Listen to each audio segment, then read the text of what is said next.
Hello there, Texans fans. Happy Friday to you. That's right. Things look different, don't they? I'm Drew Doherty. This is John Harris. We're not different, but we're on the road. This is an RTIC Cooler Talk at the RTIC retail store that's grand opening. The grand opening is tomorrow. Got a soft opening right now. You're nice. You're not soft. You're hard. But anyways, you're like hard as muscles. But this is an awesome new retail space. Grand opening tomorrow. Roger Craig are going to play tomorrow night. There's going to be a bunch of stuff going on outside, but all your RTIC stuff is here, and we got to answer your questions. So send them in right now. We want to hear from you. We want to know what you think about the game coming up. We love to hear where you're from as well. So all you folks out in Baytown, Bastrop, Beloit, Belton, let us know. We want to Bangladesh, Bulgaria. Yeah, keep it going. John, big game this weekend. Yeah. 2 6-3 teams. Two teams that share a lot of similarities. Yes. Very, very different as well. But both good at getting takeaways and being clean with the ball. Both have been winning in ways that maybe the fans and the media might not think is pretty. Which doesn't matter. Exactly. I mean, I think Washington is very similar to our 2016 team.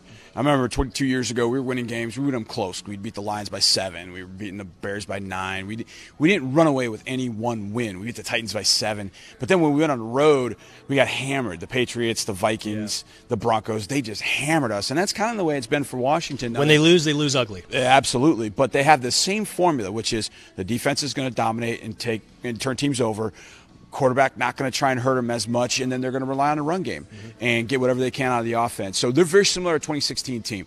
I don't think the Redskins can win a shootout. I think our team can. We proved that when we went to Indianapolis and won that shootout with them. But we could also play the same kind of game. So my guess is that we'll kind of get in that grinded out, mucky kind of game that a turnover here or a turnover there is going to turn in one direction or the other. All right, let's answer some questions, John. We got one from Franklin, not Benjamin Franklin, but just Franklin. Will Demaryius Thomas be a bigger part of the offense this week?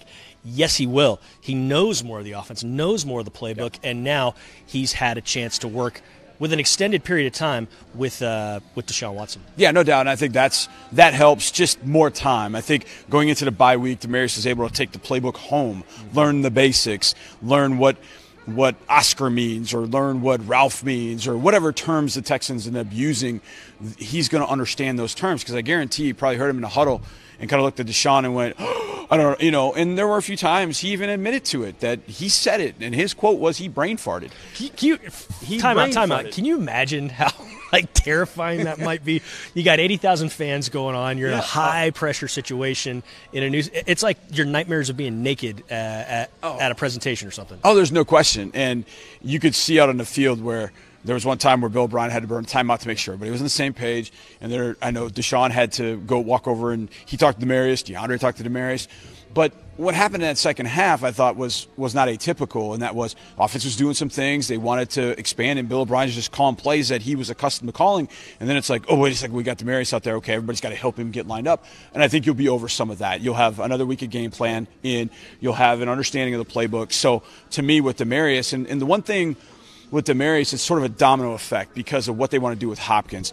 Because they want to move Hopkins around. Hopkins isn't just going to line up like Marvin Harrison. Marvin Harrison was going out to one side. He was going to line up on one side. And you knew where Marvin Harrison was going to be. You'll see DeAndre in the slot. You'll see him on either side of the field. Exactly. And so when you move DeAndre around, obviously then you have to move Demaryius around. So he's got to be accustomed to that. I think the bigger key to go along with that is about Kiki QT, and hopefully he'll play. Yes, he will. And you know who's not going to play? Deonte Foreman. Sam was asking, when will Deonte Foreman be back in the lineup? Not going to be this week. He's practicing, but not going to play this week. It's going to be tough. From what we've heard from Bill O'Brien, it's very much a wait and see. How is this guy's conditioning? They don't know what it is yet. They got to figure it out.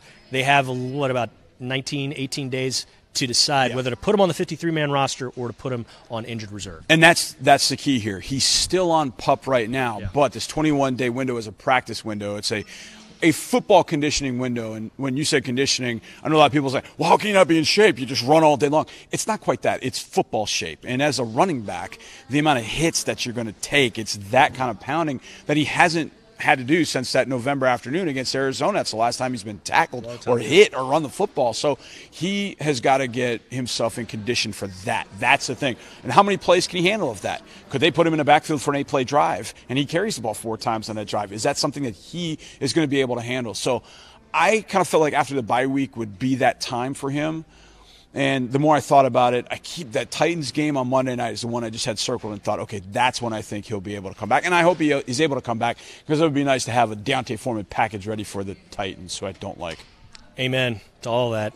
Christian wants to know, will Jonathan Joseph play on Sunday? He has practiced this week. He's been a limited participant.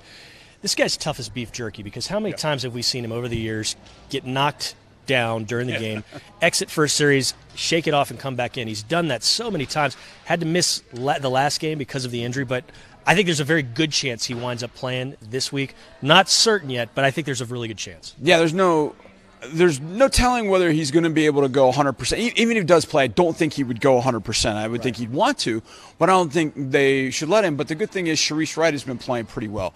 You had a bye week, so he was able to mend up a little bit. You still have Kareem Jackson playing at corner. Kareem plays corner, safety, nickel. Wherever you want Kareem to play, Kareem's going to play. He's playing like a Pro Bowler right now. Yeah, no doubt. And then you got Aaron Colvin potentially coming back this week too, which would be huge. So if you get Colvin and J-Joe with Sharice Wright, you think about the secondary that was out on the field against Miami. At one point, it was 5 safeties, with Tyrann and Justin as your actual safeties. And then you had Latrell Jamberson, who was a safety at Wisconsin. You had Kareem Jackson, who was a safety and turned into safety this year. And then you had Mike Tyson, who's a safety. Yes. So you had 5 safeties out on the field, and you still were able to really hold Miami in check. You got Sharice back against Denver. Now hopefully you'll get Colvin and Joseph back for Washington. And now maybe your secondary kind of rounded into shape the way you wanted his last 7 games. Do you think Mike Tyson's defense is impregnable and his style is impetuous? There's no question about that. You kidding me? Speaking of the secondary, leads perfectly into Ruben's question. He wants to know, how important of a leader is Tyrann Mathieu? Well, the very simple answer to that is very important, because he came in and was immediately made a captain. That does not happen very often. When you see guys join a new team, if they become a captain, it takes a year or two usually. Yeah.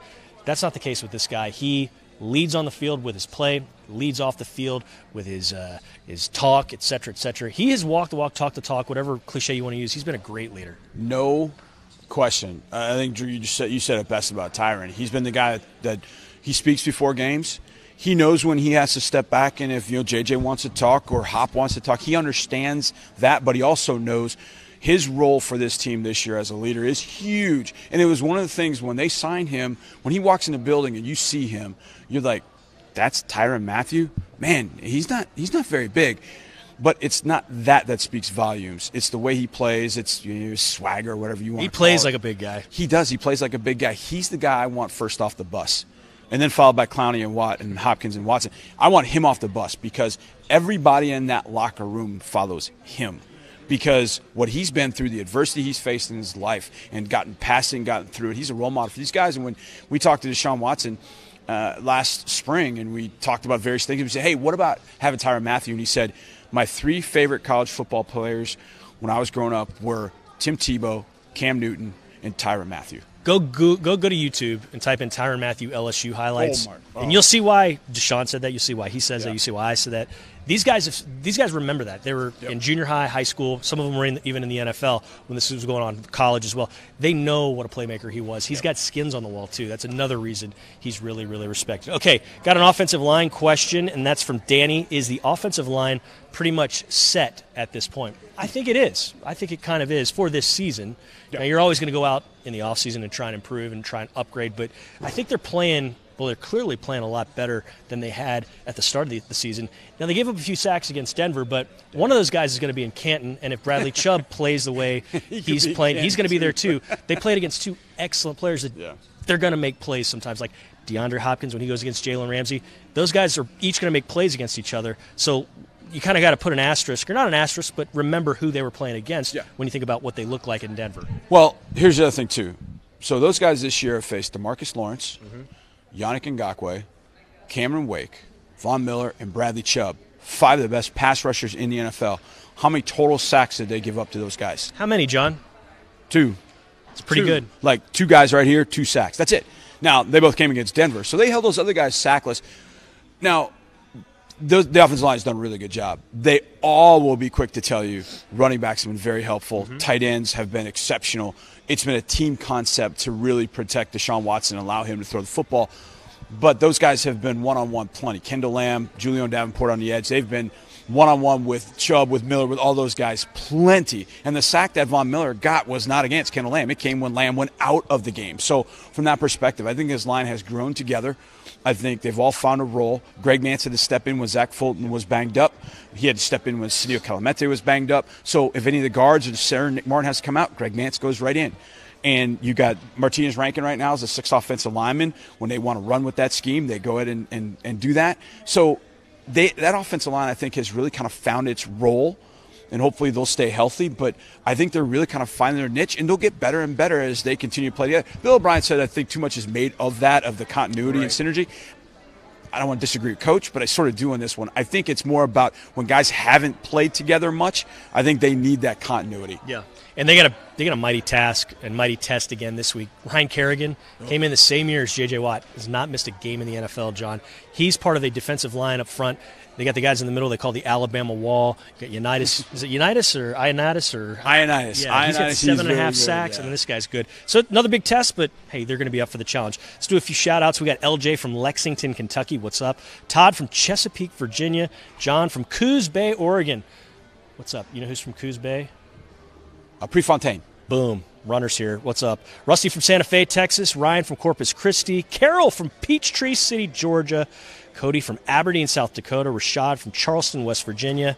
We got one more question, John, and that is from Delbert. Delbert wants to know, any update on the linebacker depth?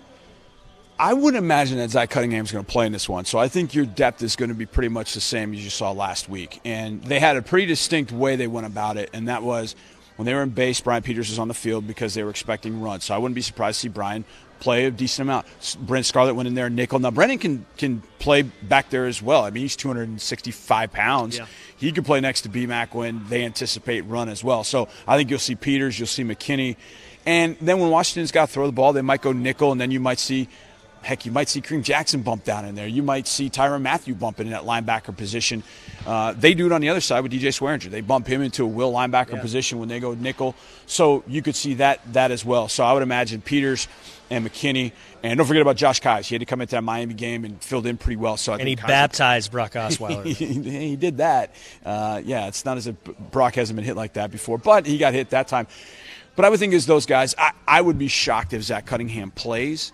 It would be awesome if he does, but I would love for Zach to get another week of rest. Yeah, I mean, he hasn't practiced this week. He's been a limited participant. He's been a little bit here. He's been out there in a jersey, which I don't know what that all means, but he's been out there and he's been moving around a little bit.